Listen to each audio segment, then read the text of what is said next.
In this video, I just want to share a small trick on what to do in case your swimming fins are banded.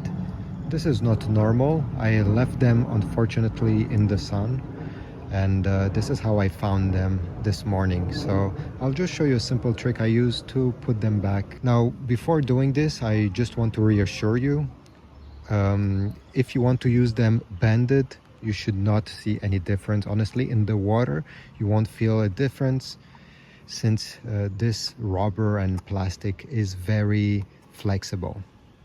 So how do you put them back? Well, it's very easy. Put them on the ground, and we'll try to put a weight, okay, to cancel the bend. And just put the strap the other way.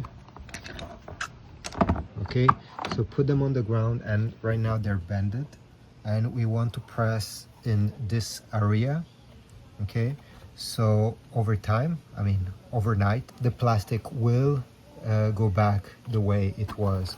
So obviously you need to put a weight. It doesn't have to be something very heavy. So over here I have something not too heavy. I'll simply lift it, put the swimming fin under, make sure it presses there, and leave it like this. Obviously do the same with the other one.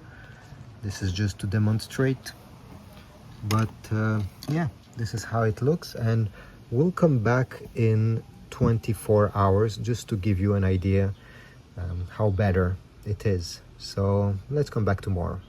Around 20 hours passed, and now let me show you. If I remove them, I put both of them. The bend, the curve is definitely less pronounced. Obviously, if you want them to be even flatter, you'll have to leave them longer, but again, you don't need to put a lot of weight. This is barely, I would say, 20 pounds, maybe less than this.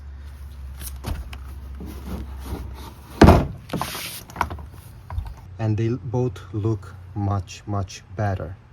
Again, don't let them in the sun, especially facing up like this. They will curve back. But yeah, this is it. I hope this was useful. If so, please leave a like, but also comment down below if you have any other tricks. And I'll see you in the next video. Thanks.